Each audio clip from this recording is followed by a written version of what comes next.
बिस्मिल्लाहिर्रहमानिर्रहीम। आज का जो लेक्चर है हमारा वो एंजाइम इनहिबिशन से रिलेटेड है, ठीक है। और इन जनरली हम इनको सुसाइडल सबस्ट्रेट भी बोल सकते हैं। अब हम देखते हैं कि बेसिकली एंजाइम इनहिबिशन होती क्या है और हम सुसाइडल सबस्ट्रेट इनको क्यों बोलते हैं, ठीक है। आपके पास जो एंजाइम इनहिबिटर्स होते हैं यानी जिनको हम सुसाइडल सबस्ट्रेट्स भी बोलते हैं, these are basically the agents which are converted to highly reactive species when they undergo an enzyme catalysed reaction, ठीक है। यानी जब आपके पास कोई एंजाइम कैटलाइज्ड रिएक्शन प्रोसीड कर रहा होता है तो during the course of the reaction ये चेंज हो जाते हैं इनटू हाईली रिएक्टिव स्पीशीज़। और वो हाईली रिएक्टिव स्पीशीज़ जो हैं वो क्या करती हैं, वो परमानेंट बॉन्डिंग कर लेती हैं विद द एंजाइम, ठीक है।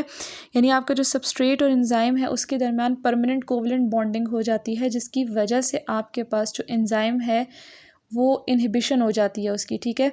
क्योंकि अब आपके एंजाइम और सबस्ट्रेट के दरमियान जब परमानेंट बॉन्डिंग आ गई तो आपका जब after the formation of enzyme substrate complex product की फॉर्मेशन के बाद वो प्रोडक्ट जो है वो एंजाइम की एक्टिव साइट को लीव नहीं कर रहा, इंस्टेड वो क्या कर रहा है, वो परमानेंटली बाइंड हो चुका है एंजाइम की एक्टिव साइट के साथ और उसने क्या कर दिया, एंजाइम की एक्टिव साइट को इनहिबिट कर दिया है। और अब जो आपका रिमेनिंग एंजाइम है that is not ready to catalyse any reaction, क्योंकि उसकी एक्टिव साइट जो है वो बेसिकली ब्लॉक हो चुकी है, ठीक है।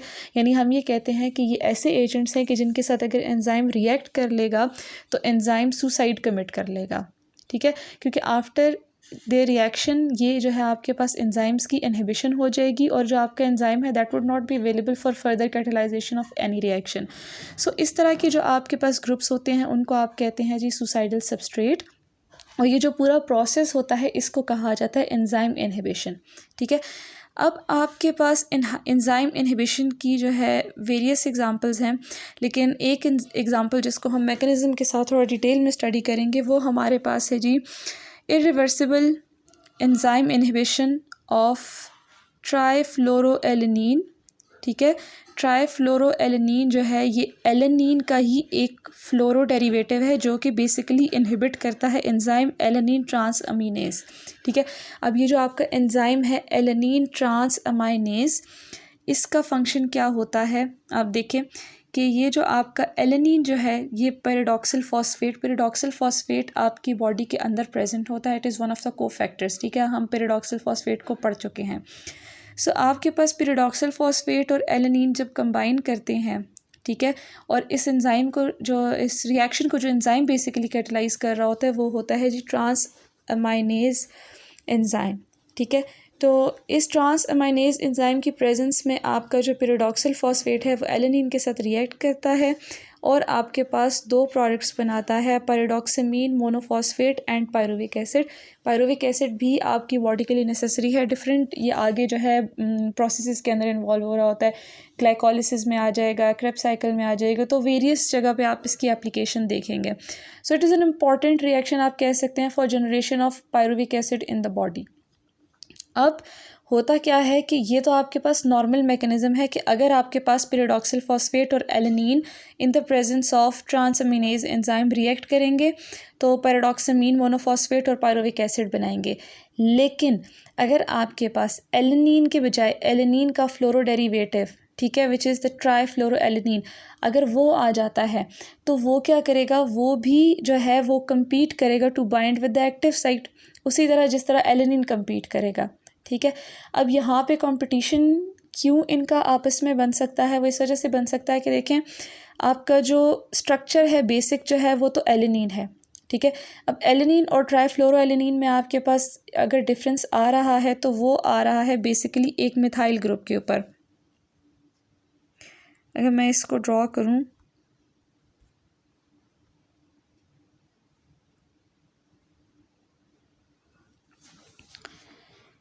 ये जो आपका मिथाइल ग्रुप है एलेनिन में, यहाँ आपके पास जो है मिथाइल ग्रुप होता है, ठीक है। जबकि ट्राइफ्लोरोएलेनिन को अगर आप देखेंगे तो वहाँ आपके पास मिथाइल की जगह आपके पास जो है वो CF3 ट्राइफ्लोरो ग्रुप है। अब हाइड्रोजन और फ्लोरीन को अगर देखा जाए तो हाइड्रोजन और फ्लोरीन का जो साइज़ है दैट इज़ क्वाइट कंपैटिबल, ठीक है। तो साइजेस की कंपैटिबिलिटी की वजह से क्या है कि आपके पास ट्राइफ्लोरोएलेनिन और एलेनिन ये इक्वल प्रोबेबिलिटी रखते हैं to compete the binding to your enzymes active site, ठीक है। अब आपके पास क्या होगा, अगर आपका ट्राइफ्लोरोएलेनिन बाइंड कर जाता है एक्टिव साइट के साथ, तो वहाँ पे आपके पास क्या होगा, वहाँ पे आपके पास बेसिकली ये जो आपका प्रोडक्ट है पायरिडॉक्सामीन मोनोफॉस्फेट और पायरुविक एसिड, ये बनने के बजाय आपके पास क्या हो जाएगा, जो आपका एंजाइम था, जो होल एंजाइम था, उसकी अल्काइलेशन हो जाएगी, यानी वहाँ पे परमानेंट कोवलेंट बॉन्डिंग जो है वो बन जाएगी और वो आपका जो एक्टिव साइट है वो बेसिकली इनहिबिट हो जाएगी, ठीक है। अब आप देखें जो आपके पास कोर्स ऑफ रिएक्शन है उसमें आपके पास जो है एक इंटरमीडिएट का बताया गया है जिसको कहा जाता है डायहाइड्रोपायरिडीन। अब डायहाइड्रोपायरिडीन तक की सिंथेसिस को अगर आप देखेंगे तो आपके पास चाहे आप एलेनिन यूज़ कर रहे हैं, चाहे आपका जो है वो ट्राइफ्लोरोएलेनिन यूज़ हो रहा है रिएक्शन के अंदर, वहाँ तक की कहानी सिमिलर है, ठीक है। ये आप फर्स्ट स्टेप्स में अगर देखेंगे तो आप देखें फर्स्ट स्टेप में क्या होगा, फर्स्ट स्टेप में ये जो आपका पिरिडॉक्सिल फॉस्फेट है और ये जो आपका एलेनिन है, अभी हम यहाँ इसको स्पेसिफाई नहीं कर रहे, हमने जनरल आर से रिप्रेजेंट किया है, ठीक है। अब आर जो है आपके पास वो हाइड्रोजन भी हो सकता है, वो फ्लोरीन भी हो सकता है, क्योंकि हमने इसको आर से इसीलिए रिप्रेजेंट किया है कि फ़र्स्ट जो आपके इसके कुछ स्टेप्स हैं उनमें कोई फ़र्क नहीं पड़ता कि आपके पास फ्लोरो एनालॉग आप यूज़ कर रहे हैं या आप जो है वो अल्काइल ग्रुप वाला यूज़ कर रहे हैं, मिथाइल वाला, इससे कोई फ़र्क नहीं पड़ेगा। सो फर्स्ट स्टेप जो है आपके पास वो कंडेंसेशन होता है, पिरिडॉक्सिल फॉस्फेट बेसिकली कंडेंस करेगा एलेनिन के साथ और आपके पास एक इमाइन बन जाएगा। इमाइन आपके पास होता है carbon doubly bonded to nitrogen, आप देखें यहाँ आपके पास एक इमाइन फंक्शनैलिटी जो है वो क्रिएट हो चुकी है, ठीक है। अब चूँकि यहाँ पे इमाइन फंक्शनैलिटी क्रिएट हो चुकी है, अब इससे जो नेक्स्ट स्टेप है that is the formation of dihydropyridine intermediate, ठीक है। अब डायहाइड्रोपायरिडीन जो आपका इंटरमीडिएट है उसकी फॉर्मेशन को इस पूरे स्ट्रक्चर के अंदर दो चीज़ें जो है वो इंस्टिगेट करेगी। एक कि आपका जो एलेनिन के पास एक प्रोटॉन है, ठीक है, एंजाइम के पास, क्योंकि आपको पता है कि एंजाइम की एक्टिव साइट के अंदर हमने पढ़ा था कि वहाँ बेसिक कंपोनेंट्स होते हैं। फॉर एग्जांपल हिस्टिडीन का हमने पढ़ा था कि वो साइमल्टेनियसली एक्ट कर सकता है as proton acceptor and proton donor. तो एंजाइम जो है आपका उसके सबस्ट्रेट के ऊपर कोई भी बेसिक ग्रुप जो है वो ये कैपेसिटी रखता है कि वो एलेनिन के जो एलेनिन कंपोनेंट है इस पूरे ये जो इमाइन आपके पास बना है, ठीक है, इसके अंदर जो एलेनिन का पोर्शन है उसमें से हाइड्रोजन को एब्स्ट्रैक्ट कर सके, ठीक है। एक तो आपके पास डायहाइड्रोपायरिडीन इंटरमीडिएट जो है उसकी फॉर्मेशन को ये फैक्टर इंस्टिगेट कर रहा है कि एंजाइम जो है उसकी एक्टिव साइट के अंदर बेसिक कंपोनेंट्स हैं। सेकंड फैक्टर जो यहाँ पे इंस्टिगेट करेगा इस रिएक्शन को वो आ जाता है आपके पास ये जो प्रोटोनेशन हुई हुई है पायरिडीन ग्रुप की, ठीक है।